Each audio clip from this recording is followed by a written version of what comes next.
5, 4, 3, 2, 1. Welcome back to the Push the Issue podcast. It's me. 1, 2, 3. I'm in a place to be. Your bestie, and that's Lefty. What up? Suffice it to say, I'm on the right. I'm actually on your left, but that's neither here nor there. What's happening? What's going on with y'all? How we doing? What's your left. Remember to call out your calls when you're on the road. On your left, hole. If you're in New York, cop, because this is a speed limit on cyclists now. Did you hear that?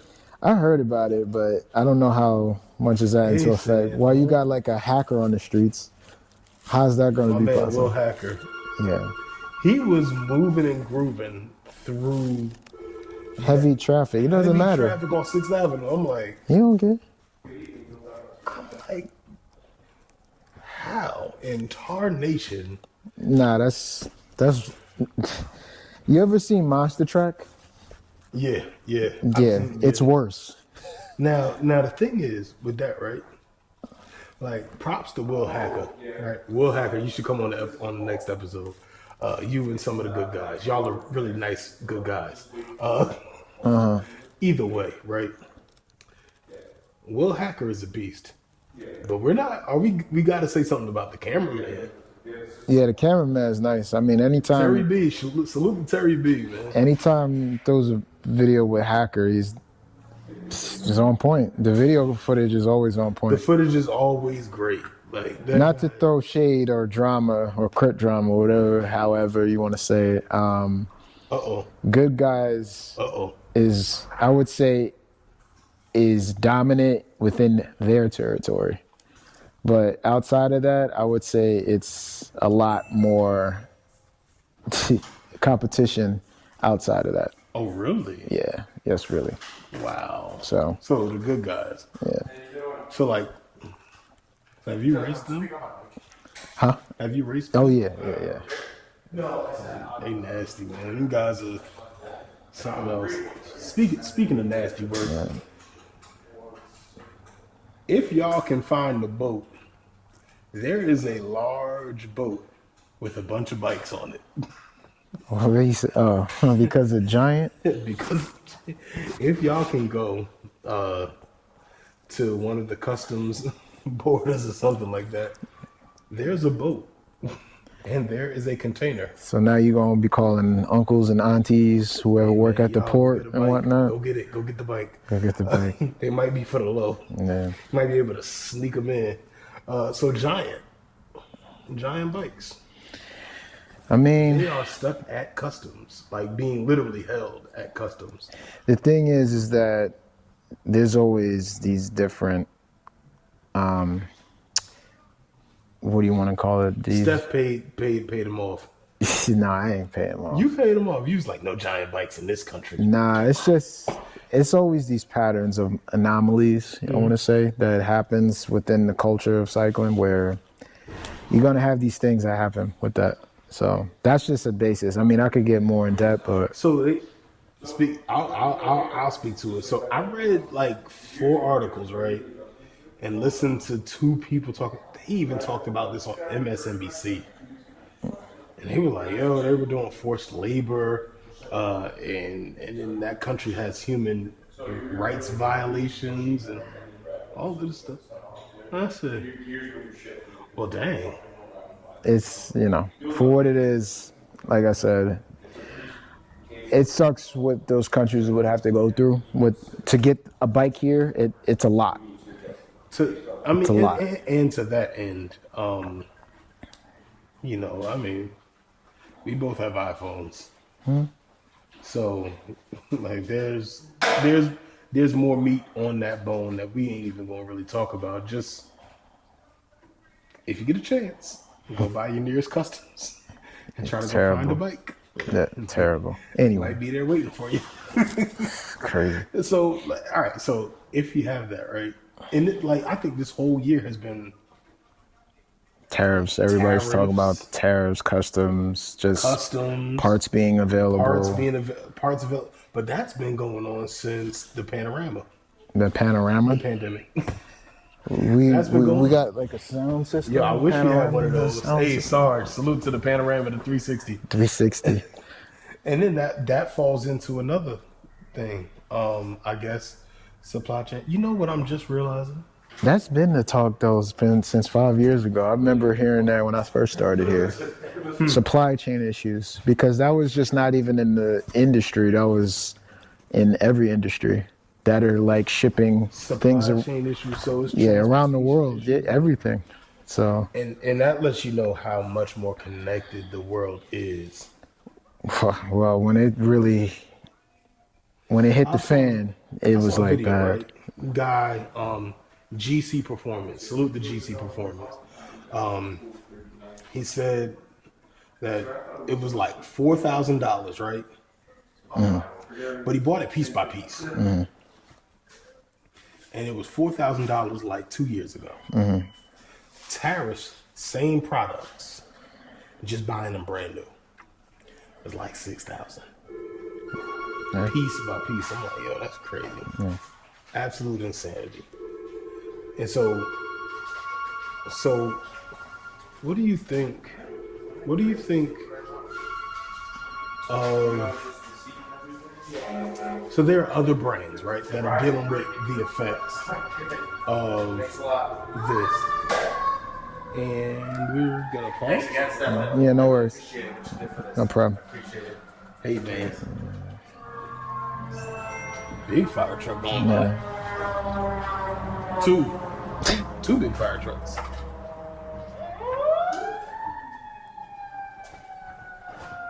We're back. So all of that is going on the international front, right? So on the international front, there's stuff being held up at customs, tariffs and things, and raising the prices of components for bikes, frames, and all of that kind of stuff. Because demand is getting higher, and then just was demand. Do you all right? Off of the beaten path of our show notes. Salute to Rizzy. Rizzy, come get a Tarmac. Stop playing. Get yo. There's so much. Rizzy, no, I'm not gonna stop. I'm gonna keep going. Boom, back to the Rizzy, get off that track. Get up. Yo, I want to say something. Nah, I'm gonna let him live. That paint job is fire though. Man, everybody got that paint job. That's a Project One basic paint job. That's a fire paint job. It's alright. Yo, Rizzy, get off that track. Nah, go ahead. Nah, I'm joking. What was I saying? All right, so you have all of that stuff going on. Riz, it's all love, bro. It's all love. Yo, Rizzy gonna put you on one of them hills. All right. He had me on the hill one day. I was crying. Nah, Rizzy's something else on the hill. He's a sniper. I was like, he's a sniper. You can't sleep on him. It was me and Q, right? I was behind Q. I'm like, man, and here he comes from behind. Pause. Coming from behind me. Wow, I said, hey, yo. Is there a motor on there? All I hear is I'm like, fitness. This guy is, when I say like he was moving. Rizzy made some gains. Rizzy was a bad. Don't mess with the shade 45 nature of Riz. One of the best radio hosts in the world also. Salute to Rizzy. Rizzy, one of these seats. Come on, sit down. He is everywhere, man. Just for sure. Shout outs to the brother, man. For real. So on a US front, like right in this country, CSS Composites, they produce components for Chris King. They produce components for Revel. They produce for a couple of other brands, and then most importantly, watch out now, it's taboo. They produce for Bontrager. Yeah. And that's another big bike brand here in the United States. Yeah. Salute. But they, let me see. I got the, hold on. Because this is effective journalism. Quote unquote, no plagiarism. No plagiarism. We're quoting. Research paper, hashtag. Yeah, we did this. Salute to everybody who's giving me tips and things like that going around. Effective today. CSS Composites will cease to provide all OEM, that is, original equipment manufacturer, services relating to its composite bicycle rims manufacturing business, including manufacturing, customer service, replacement and repair services, and administrative operations. If you previously submitted requests for a service, repair, or replacement, has not been fulfilled, unfortunately, that service will not be able to be provided. End quote. You know what that says to me? What does that say to you? You Joe? are up Shit's Creek without a paddle, buddy. Yeah, pretty much. And like they did this all in a day. Like done. Yeah. It's like they typed an email and said, yo, we out of business. Yeah. That was just like when the football team moved from Baltimore to Cleveland overnight. Same exact thing happened. What does that say for the bike industry? When you have, especially the domestic bike industry. It's a dent. It's going to put a dent in inventory, and then what comes in, whatever the remnants is that comes in from overseas and so forth. But it's definitely a dent, and just seeking quick alternatives just across the board, just across the markets, and just whatever SKUs and margins and all of that. Once you're in the field, that really applies to the clientele base. So we spoke about this in another episode with my wheels from ICANN. Oftentimes, customer service isn't exactly. While the product may be good, right? Customer service is something that you want to have.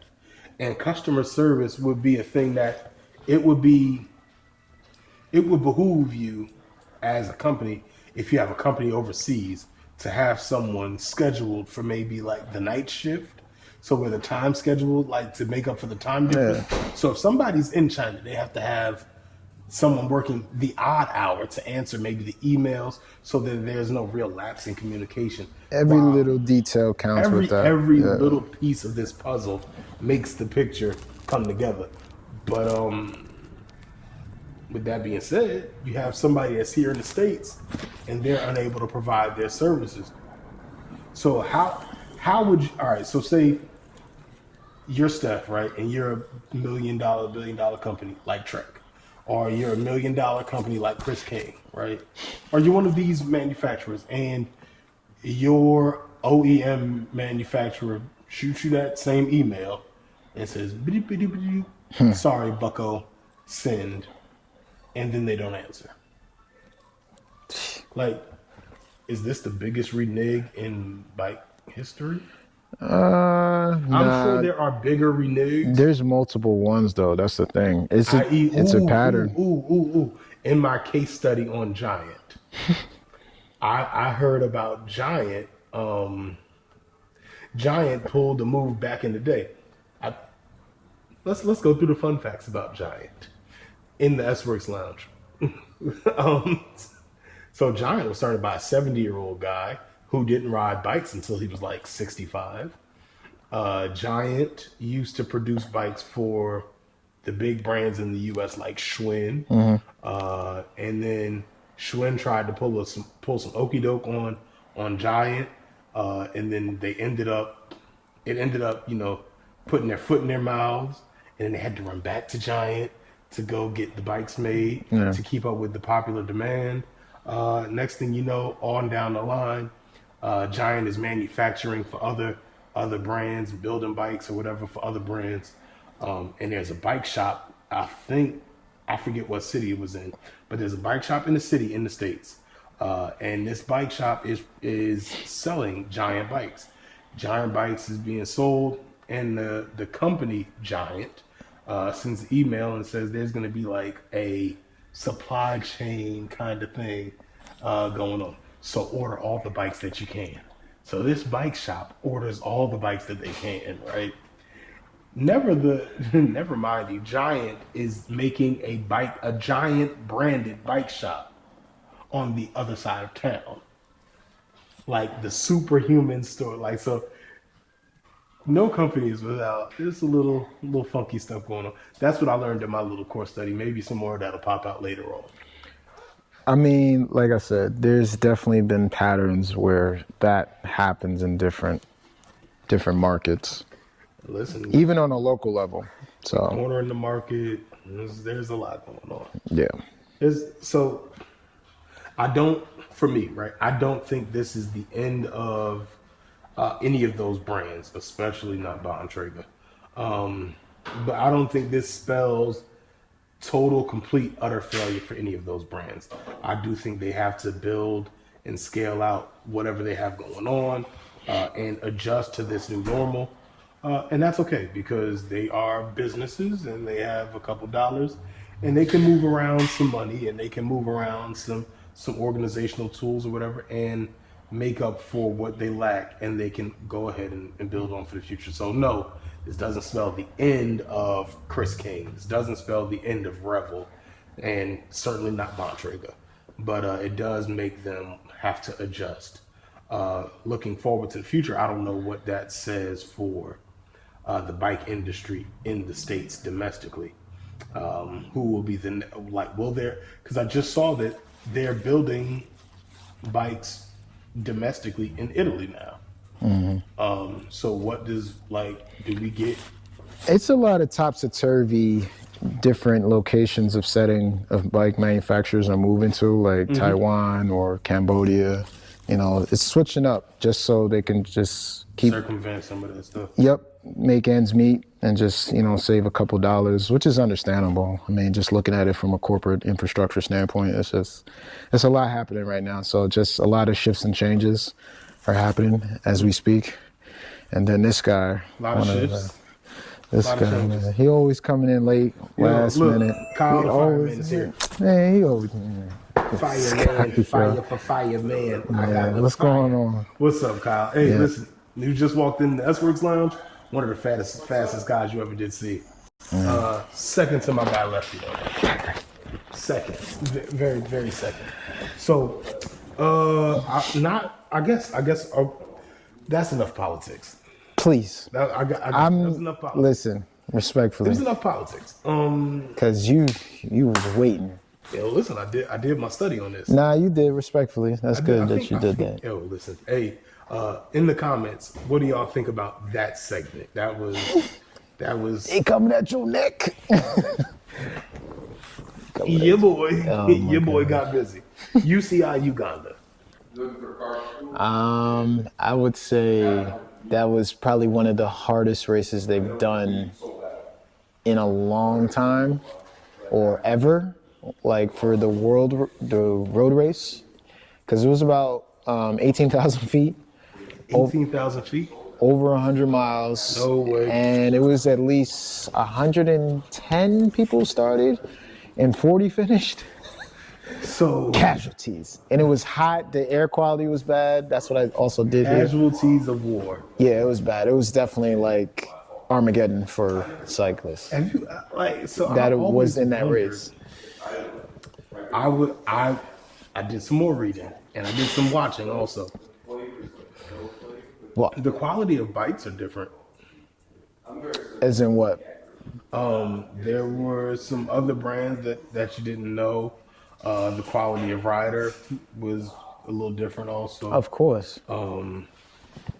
So how does, and salute to UCI because I guess that is putting one foot in the right direction. How do organizations like UCI, companies like Specialized, the big companies that are in cycling, that have these funds to go and try to help build out cycling outside of the big countries into these countries that are smaller, less financially sound than the main country. How do companies go into those countries and help build out a sport like cycling, which oftentimes is an expensive avocation? So I'll say this.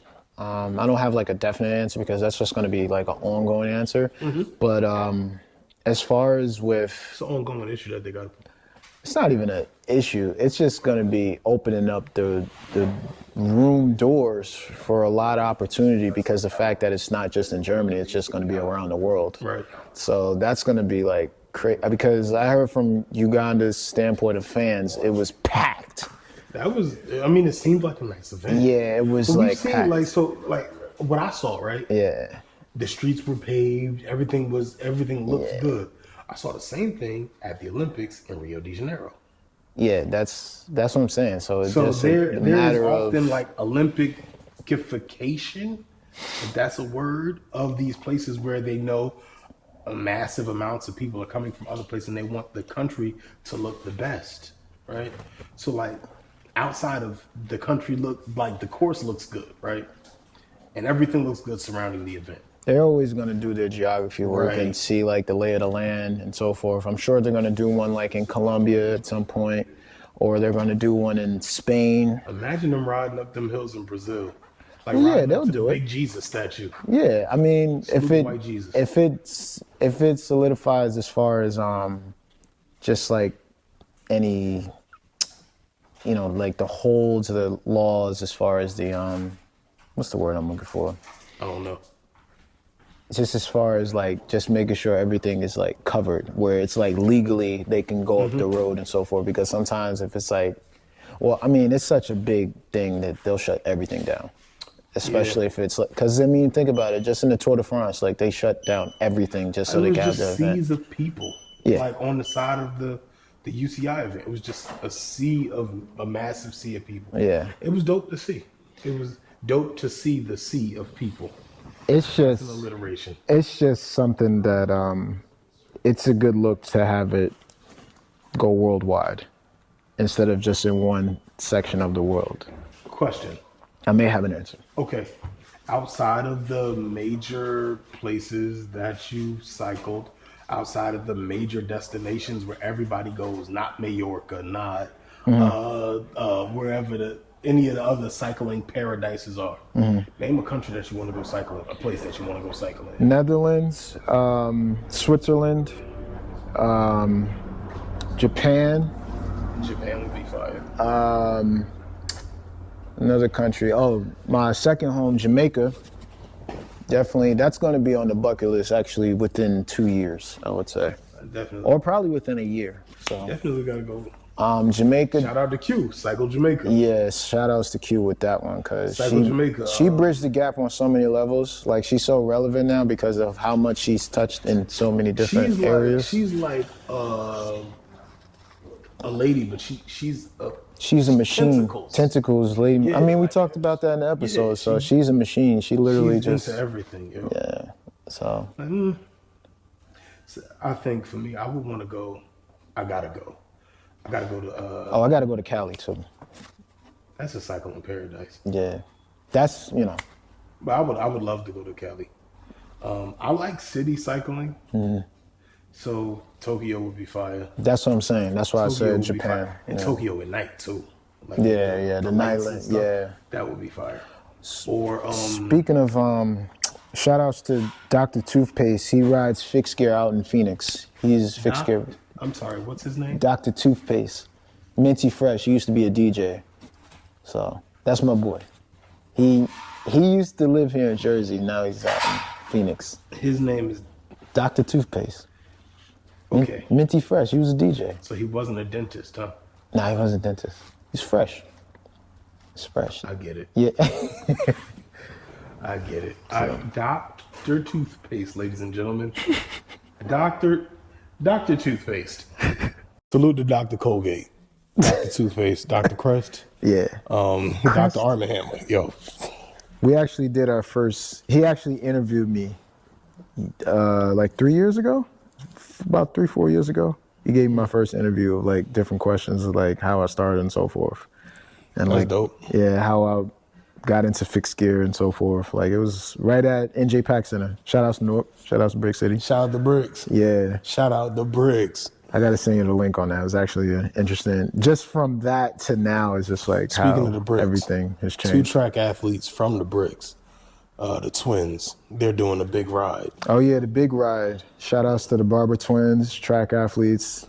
very well known, very popular in state of New Jersey. Their ride is taking place October 12th, Sunday morning. Montclair. Where at? Is that the Glenfield Park? Glenfield, that's what it was. It's a nice park. Yeah. That's actually a great meetup spot for group rides. Oh yeah. Nah, for what it is, I did. What was it, like a couple years ago? I did it, and it was a really big turnout. Them roads in Montclair are good for cycling. A lot of venue, like vendors and so forth. So there's a lot of love being shown at that's a lot of love. Yeah. So I don't know how long the ride is going to be. It's usually very casual, short. It's not nothing crazy. It's the ride isn't for the ride. It's for the cause. Yeah, it's for the cause, the culture, just to chill out. Salute to the cause. But they do hit it from time to time, like on certain sections, because I know it did get saucy in certain parts of the ride. Yeah, like toward the end of the ride, it got saucy. Hey, listen. I know we got one of the other Hilltop cycling team members here, Hilltop Racing team members here. Salute to Kyle.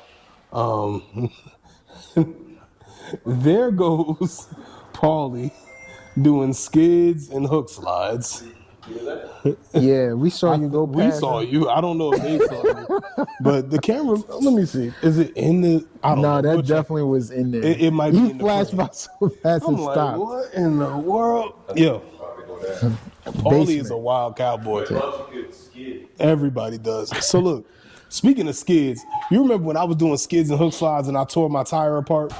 Yeah, that went viral. I don't know how you did that. It was down to the wire bead. I tore that tire up. I'm like, oh. Yeah. And I think that was off of like 2-3 rides, but I was pushing the issue for sure. Yeah. I was in New York and pushing the issue because traffic is traffic in the city. But speaking of the city, they have, and this is because of y'all little. I'm not gonna go. I got it. But y'all on them e-bikes have caused New York City and their traffic authority to place a cap, a speed limit on how fast us on our non-motored vehicles can go.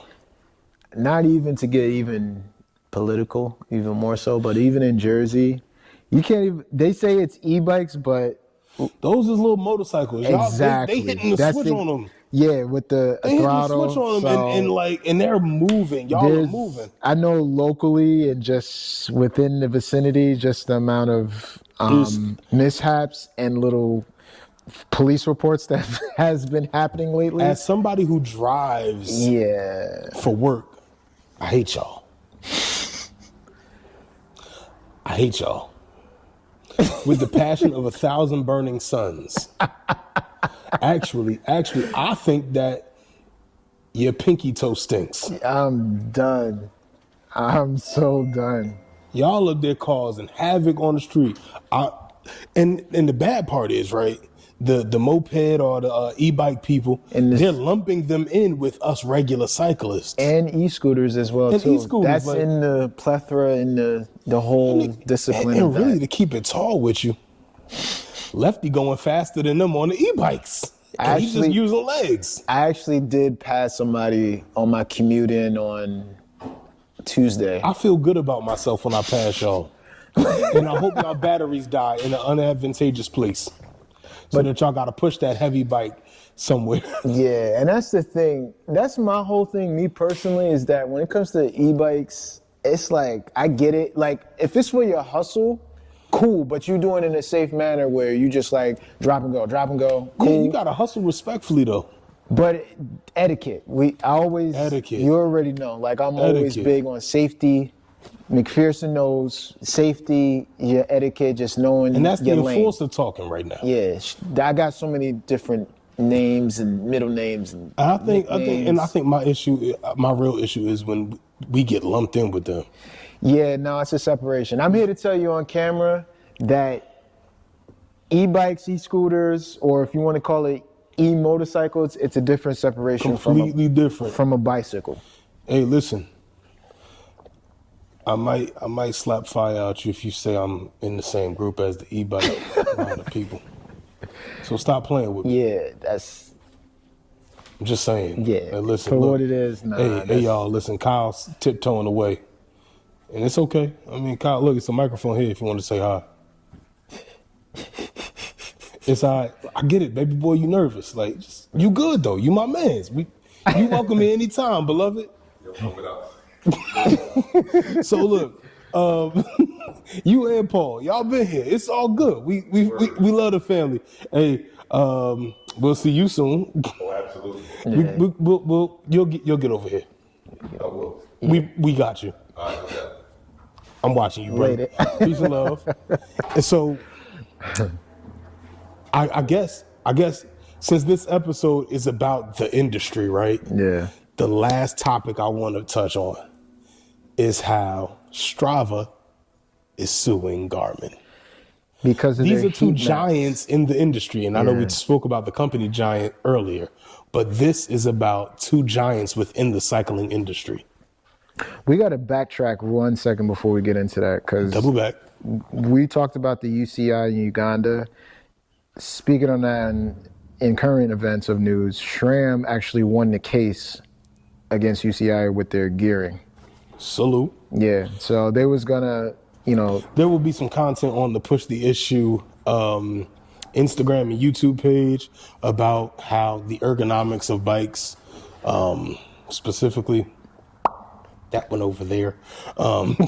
You'll see the reel on that. You'll see. So for the listeners, also, we'll post it. Yeah, You'll be able to see it. You'll see it. You'll see that 13 little pound bike over there. 13 pounds. Is 13 crazy. pounds. Yeah. 13 pounds is crazy. Out of the box. So Strava sues Garmin. Yeah, so that's because of their heat map. And the thing is that Garmin already had it as a basis. And then like a half a year later, Strava comes out with it. Which is actually really good.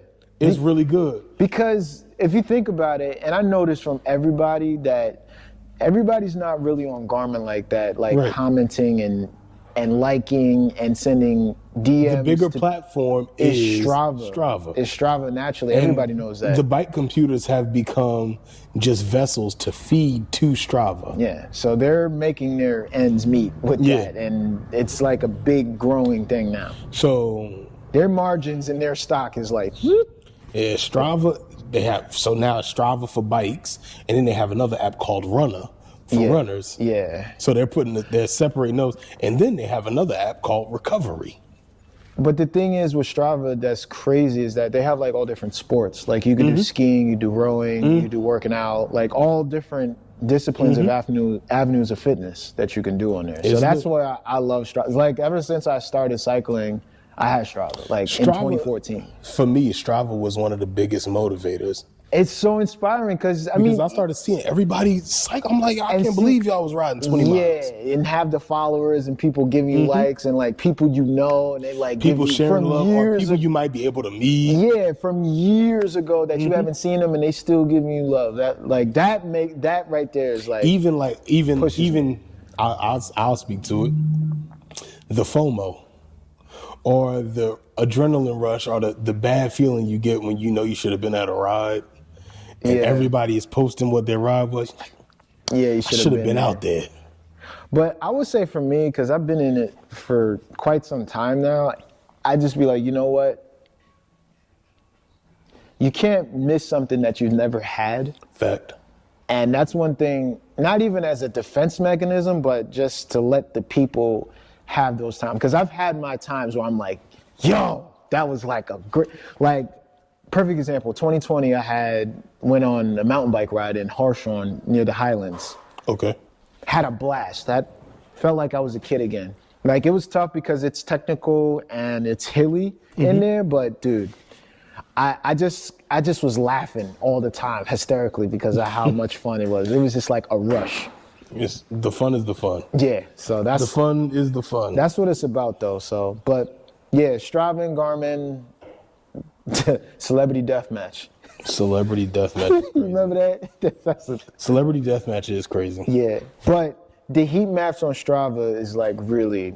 it's so intuitive and good because the highlighted areas is the one that's like where it's...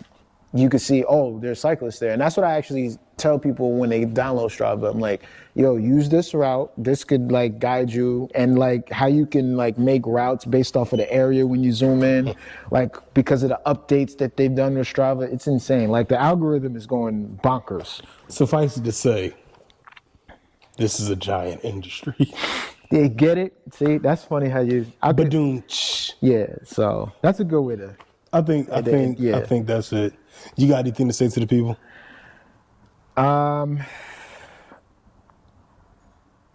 Rest your legs, even when you're having fun. Rest, recover. And I know you're having fun, but psych your mind out to do something else because the bike is always going to be there. That's what I got to say with that one. Keep the main thing the main thing. Work hard at the main thing, but work hard at the second and third thing also. And all of the other ancillary things. Strive to be good, strive to be great at whatever you do. And in the mean sidebar, just a quick segment. Sidebar. In this off season, even when it's cold, go out there a couple times. Hey, yo, listen, my man Paulie said, yo, I ride all year long. Yeah. He was up here fibbing. No, he was telling the truth. Paulie said, yo, first snow, I'm outside on the bike. Nah, people be outside. That's what Paul said. Yeah. Nah, they'll be outside. But it keeps your discipline and your grit up. I just want to see. I want to see. Yeah. I'll wait to see. I'm going to wait until maybe the 30th of January. 2023, Christmas Eve. It was the coldest day of the year. I was out there for an hour. You do a New Year's Day ride. Ooh. Yeah. All of us. We do a New Year's Day ride. Oh, all of y'all. You coming too? Yeah, oh, yeah, you don't know nothing about that. That's the... All right. And so, New Year's Day ride out of Hilltop, which one? What? Hilltop, out of here? Probably. New Year's Day ride, Hilltop Madison. Happy New Year. Winter time, we go in the dirt. No New Year's Day ride for me. You're coming. I'm not. Paul has been trying to get me in the dirt. Guess what? I'm not going. 1, 2, 3. We are out. Goodbye. I quit. I'm done. Podcast is over. See y'all another time. Bye.